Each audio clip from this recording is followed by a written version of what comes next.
He was licking on my goober, and I was WBQT, South Carolina's own, all gay country, all 365, coming at you with the #1 song in the land.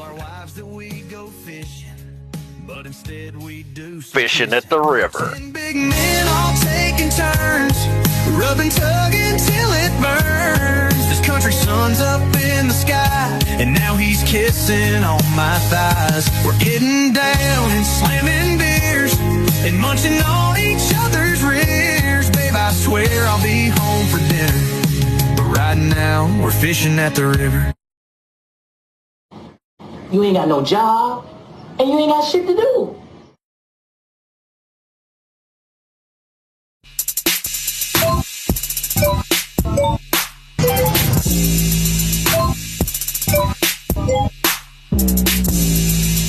Hey now, it's Casual Friday here on the Dollar Bill Show.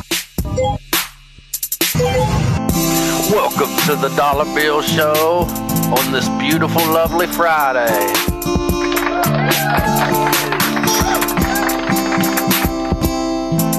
Got a 10-pack of gay songs coming at you coming up.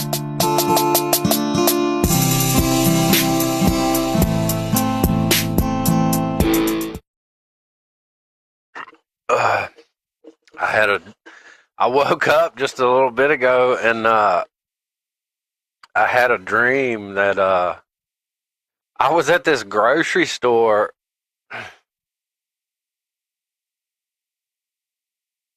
and I had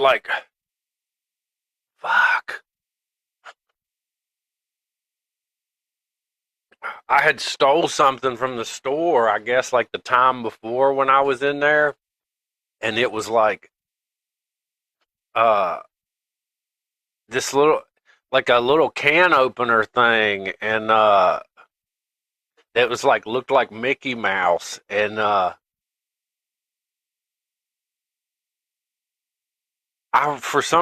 went to check out, and they scanned all my food, and then I was gonna return this. Like I pulled it out and gave it to the clerk, and was like, and it was like I was busted, and there was like a lady behind. You know how they have the counter at the grocery store, the main office where they sell cigarettes and lottery and stuff like that.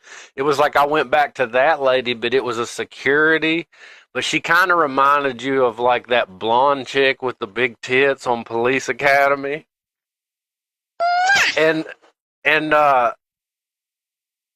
she was like, okay, she was like, you're busted. And she was like, now, she was like, let's come over here. And she come over to the register where I was checking out.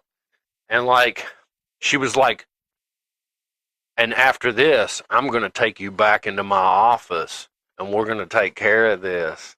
And like, she was getting hot, and it was getting hot and heavy, by God. And I was like, yeah, that sounds pretty good. And anyway, I got to the register, and like my wallet was like falling apart, and I couldn't find my fucking debit card. Like everything fell out, and like I lost my social security card, and then like I was finding it, and I finally found that, but I couldn't I woke up and I couldn't check out with my food. So if there's any dream interpreters out there that want to be on the show, message me or send me an email, and you can interpret this dream, and maybe I'll have another dream by then that you can interpret too. Man, I'm thinking about that lady doing security around town. It's so dangerous, man. I have much respect for these people because they do this shit I did this shit without a gun, man, in the projects and shit over here. And I started doing that work because like my car was fucking up, and I had been delivering pizzas at Gino's. And then when you're not delivering pizzas, you have to fold boxes and wash dishes. Well, I was in there, uh, and fuck it, that's when I got sick, man. When all this shit happened, this fucking Klonopin, dude, I couldn't work anymore. I was fucked up, dude. Like what it was doing to me, it was killing me. I was still hooked on them, and fucking. So I got so sick, I had to quit. And like, do you know that like the next day that some crazy fucker came through because you could go in and out of the back door for drivers that were delivering pizza. It was just always unlocked.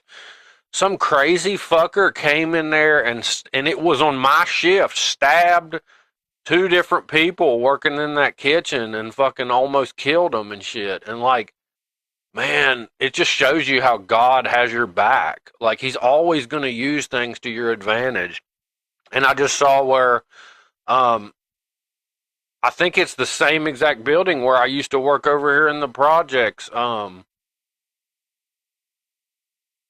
Somebody got stabbed to death in the stairwell over there.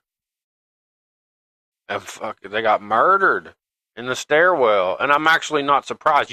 And that's the thing about when you do security, they say that never write in your notes the premises is secure or the building is secure because there's no such thing as a secure building. And especially in somewhere like that, the same people you're trying to take care of are the ones trying to fucking kill you, man.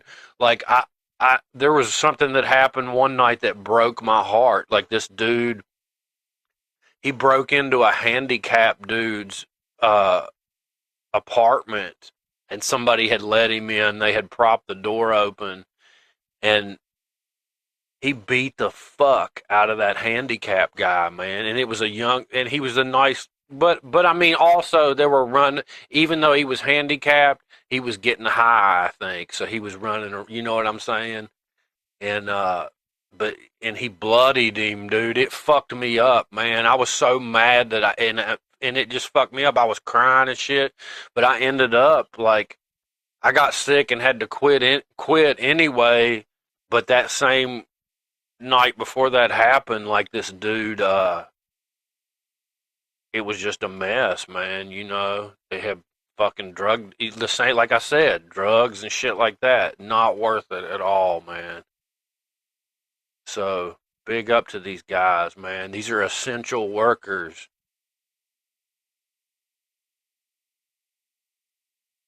I remember when I lived in Las Vegas, they had a contest where Pam Anderson would come to your house and wash your car. Like I wanted to fucking win that contest so bad. I hit the wrong button. You imagine like you hit a big fucking mud hole before she comes over, and then like I'd get in the car. I would just set inside of the car. I think I don't know if anybody remembers this, but back in the 90s, like all the strip clubs built like car washes, and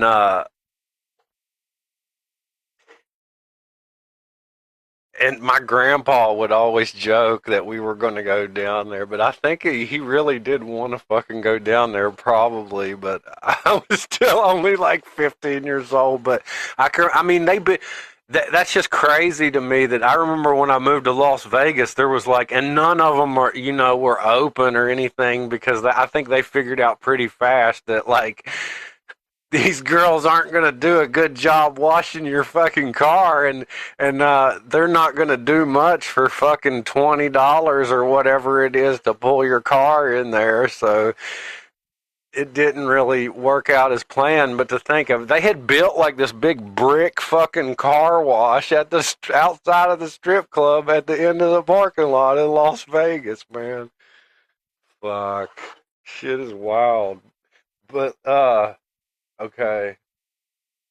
Here's an important story. And it's because, look, I think about this, man, and there's like some of our essential workers and the people that pick our food, the carpenters that keep And, you know, all of these tradesmen that keep everything running.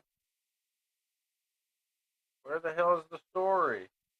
I know it didn't just disappear. Oh, there it is. Okay.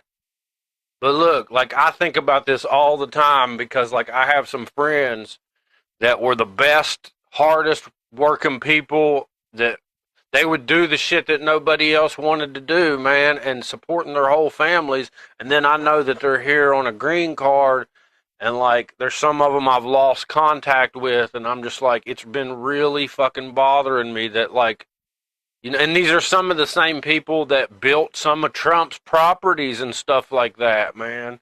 And it's like, what's happening to them, dude? There's a lot of people, you know, that have just took off and left the country. It's like, and there's another story on here too, where they're like, their dream is, the American dream for these people is no more.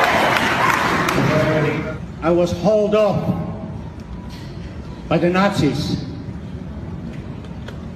And for no other reason, I was picked up and separated from my family, who was exterminated in Auschwitz. And I am a survivor of Auschwitz and Dachau.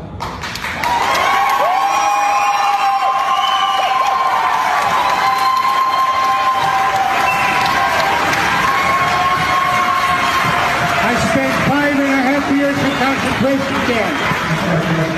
I spent 5.5 years in concentration camp for one reason and one reason only.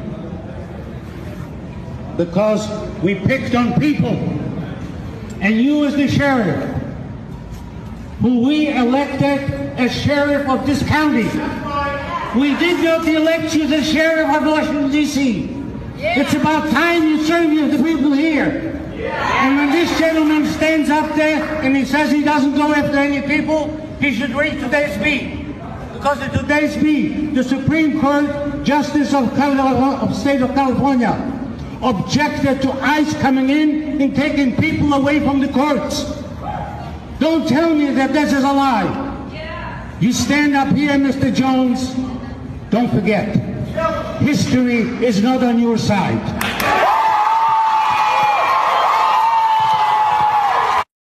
And all of you entertainers that are playing sides, and all of you, there's a lot of people too, man. Like, it just irks me. Like, Tim Dillon got one of the biggest fucking podcasts, and these people, and then there's some other comedians I saw, like, because I got back on X just to promote this show, and I found out that, like, dude, these fuckers are on the right. And then there's also people extreme left who are ridiculous too, that I know. They're fucking ridiculous, man. But, you know, you can pretend like shit's all fucking gravy, because it probably is for you. Maybe you're making fucking millions of dollars, but you literally voted for motherfuckers that are supported by the KKK. And that's all I really need to know, man. So, like, this whole entertainment bullshit, y'all can go fuck yourself.